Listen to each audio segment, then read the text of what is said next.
Je tiens à remercier tous les collaborateurs, toutes les collaboratrices qui nous ont aidés pour l'écriture de ce rapport, à retranscrire les 500 témoignages, les hospitaliers qui nous ont accueillis, que ce soit les syndicats ou même ceux qui n'étaient pas syndiqués, voilà, ceux qui nous ont ouvert leurs portes, qui ont témoigné, et celles et ceux qui ont donc retranscrit, écrit le rapport. Et voilà, sans elles et eux, je pense qu'on ne serait pas là devant vous aujourd'hui. Aussi, une des philosophies qui nous a guidés quand on a écrit Allo Ségur, c'est un moment où le gouvernement commençait à relancer des concertations, des discussions, c'est-à-dire que, je crois que c'était en mai ou en juin, effectivement, que Emmanuel Macron annonce sa volonté de faire une mission flash, après 2 années de Covid. D'ailleurs, ce n'était pas la première mission flash qu'il annonçait. C'était aussi un moment où on parlait du Conseil national de la refondation, donc encore à nouveau beaucoup de concertations, beaucoup de discussions, et c'était en réaction à ça. Nous, on a aussi voulu donc porter nos propres concertations, voir si on arrivait à peu près aux mêmes conclusions que le gouvernement, puisqu'il les enchaînait, et à chaque fois leurs conclusions étaient sensiblement différentes de ce que nous on pensait. Donc en ce qui me concerne, effectivement, comme disait Nathalie, une semaine après mon élection, je suis parti au CHU de Limoges, après je suis allé à Nantes, Rennes, Chinon, Saint-Louis, à Paris, Bourg-à-Neuf, et tous mes autres collègues sont allés un peu partout en France, donc un peu plus de 30 départements. Étonnamment, ce qu'il en ressort dans tout ça et dans le rapport, c'est que nous n'avons pas les mêmes retours que ce qu'a pu avoir le gouvernement quand ils écrivent la mission flash, ou lorsqu'ils commencent leur concertation avec le CNR, ou même lorsqu'on voit leur budget de la Sécu. Les urgences ont bien fermé cet été. Moi, je suis allé à Orléans notamment, où les urgences étaient extrêmement régulées. Alors, ils ne disent pas fermées, ils disent extrêmement régulées. Je ne sais pas à quel moment on peut dire que les urgences ne sont pas fermées, elles sont fermées ou pas fermées. Contrairement à ce que peut dire François Braun, mais d'ailleurs après il a fait un mea culpa en expliquant que oui, effectivement, il y avait des urgences qui avaient été fermées. Il y a un rapport au Doxa qui est sorti au même moment qu'on écrivait, nous, le rapport à l'Oségur. 2 tiers des soignants sont soumis à des risques psychosociaux. Ensuite, il y avait un autre chiffre qui, je crois, est paru, me semble-t-il, c'est soit à Santé Magazine ou au Quotidien du médecin. 25% des soignants ont déjà eu des pensées suicidaires. Nous, quand on voyait les soignants, on sentait bien que c'était en phase avec la réalité.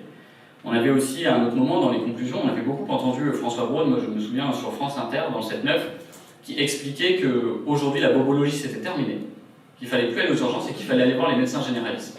Sauf que la France ne se résume pas au 7e arrondissement de Paris, et que dans ce pays, voir un médecin généraliste c'est de plus en plus compliqué. 11% de nos concitoyens n'ont pas de médecin traitant, et notamment quand je suis allé à Orléans, pire ville en termes de densité médicale de plus de 100 000 pire ville de plus de 100 000 habitants en termes de densité médicale. Quand les soignants ont raconté, mais quand les gens viennent aux urgences, on leur dit non, on sait très bien qu'ils vont aller nulle part. Parce que des fois, ils pourront aller à la clinique privée, mais s'ils n'ont pas les fonds, s'ils ont la CMU, ils ne vont pas être acceptés, donc en fait, ils vont juste être refoulés, retourner chez eux parce qu'il n'y a pas de médecin, généraliste.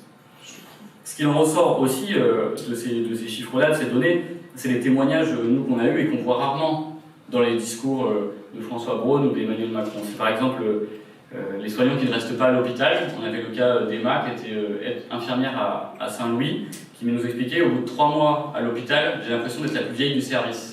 Parce qu'il y a un turnover flagrant. C'est aussi des gens qui vivent mal de leur travail. Il y avait un soignant à Nantes qui nous expliquait qu'il était maltraitant malgré lui. C'est-à-dire qu'il n'arrivait pas à faire son travail dignement, il le vivait personnellement mal. Il y a des patients, et ça on le voit depuis un moment, mais des patients qui attendent plusieurs heures sur les brancards. Je ne sais pas si c'est un record, mais à Limoges, il y a 2 semaines, quelqu'un a attendu 96 heures sur un brancard.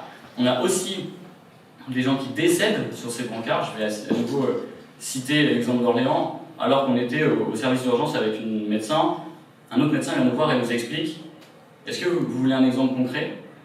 Écoutez. » À ce moment-là, on entend le souffle de quelqu'un, il nous dit « Cette personne que vous entendez est en train de décéder sur un brancard.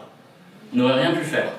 En revanche, on aurait pu au moins la mettre dans une chambre si on avait été suffisamment nombreux. Et là, on va aller se battre pour la mettre dans un box, histoire qu'elle ne décède pas devant tout le monde dans un couloir. » Et ça, c'est notre quotidien. Ou au moins, c'est toutes les semaines, on a ces cas-là. Dans les conclusions, ce qu'on observe aujourd'hui, c'est que nous, après ce rapport, après ces alertes, on aurait pu espérer aussi un meilleur budget pour la sécurité sociale. On est en plein dedans en ce moment, même si ça risque de ne durer pas très longtemps, comme l'expliquait Mathilde, puisqu'il y a le 42.3 qui devrait arriver sous peu. Et c'est qu'au final, ce gouvernement pense qu'il n'y a pas de problème d'argent. François Braun nous redisait il y a peu, c'est pas un problème d'argent à l'hôpital, c'est un problème de conditions de vie au travail.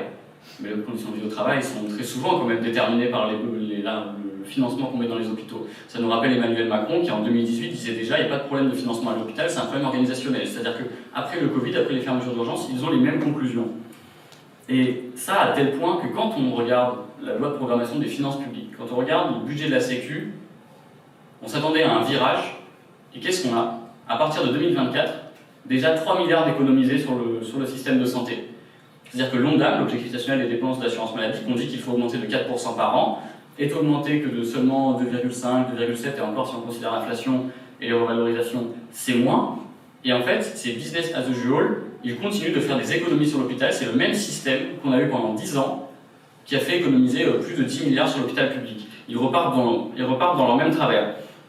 D'ailleurs, les plans hospitaliers ne se sont pas arrêtés. Lorsque j'étais à Nantes, on nous expliquait qu'ils ont dû batailler pour que le nouvel hôpital de Nantes ne ferme pas des lits. Le nouvel hôpital qu'ils sont en train de construire, et alors pour le construire, ils réduisent les masses salariales parce qu'il faut bien compenser la construction. On a aussi à Beaujon-Bichat la fusion de l'hôpital Nord, où il y a encore des plans pour fermer des lits. Et d'ailleurs, les derniers chiffres de l'adresse le montrent également cette philosophie. En pleine période Covid, on a eu 4900 lits fermés en 2020. En 2021, 4300 lits. La seule différence, c'est qu'aujourd'hui, le gouvernement n'est plus obligé de leur donner les fermetures de lits, puisque les soignants partent d'eux-mêmes, donc les lits ferment en conséquence. Ce qu'on voit donc dans le PLFSS et de ce que nous on a observé, c'est un terrible décalage avec la réalité. C'est comme si le Covid n'avait jamais existé. C'est comme si les urgences cet été n'avaient jamais fermé. C'est comme si tout allait bien. Hier encore, en commission des affaires sociales, un député de la majorité m'expliquait qu'on prenait le bon chemin. Comment peut-on dire qu'on prend le bon chemin quand les urgences ferment? Si vous prenez un chemin, que vous tombez, il y a des ronces, il y a des pierres, vous n'arrêtez pas de vous casser la figure, au bout d'un moment vous changez de route. Et là, le gouvernement nous propose de continuer encore avec eux. Enfin, dans les conclusions, on a une vingtaine de mesures, 10 à court terme, 10 à long terme. Rapidement, on pense, nous, en somme, qu'il faut donner un cap à l'hôpital et qu'il faut surtout recréer un cercle vertueux pour l'hôpital. Aujourd'hui, on est pris dans un cercle vicieux. Les soignants partent et ceux qui restent ont de plus en plus de boulot et donc n'en peuvent plus, partent. Et enfin, ceux qui restent continuent d'avoir de plus en plus de travail et s'auto-remplacent, par exemple, comme ça a été le cas tout l'été. Donc, pour recréer un cercle vertueux, il faut deux choses. Il faut, à mon sens, quand même penser la question du salaire, pour dans un premier temps augmenter considérablement et faire en sorte que les gens reviennent. Mais pour les faire rester, il faudra améliorer les conditions de travail. Et à mon sens, il faudra aussi peut-être penser à reconnaître la pénibilité. Il faudra aller aussi vers des ratios pour ne pas que d'un coup les soignants, les ratios en France aujourd'hui sont de 1 soignant pour 13 malades. Il va peut-être falloir penser à réduire la voilure. C'est en moyenne, ça dépend des services. Et après, au long terme, mais ça c'est quelque chose que nous portons depuis longtemps, il faut sortir la santé du système marchand, sortir du tout T2A, du tout tarification à l'acte. Et donc effectivement, in fine, comme un des caps qui pourrait être proposé, c'est d'arriver vers des ratios pour les soignants, pour l'hôpital, faire en sorte en fait que aujourd'hui on puisse soigner dignement et pas seulement soigner sous burn-out ou sous maladie d'épuisement professionnel.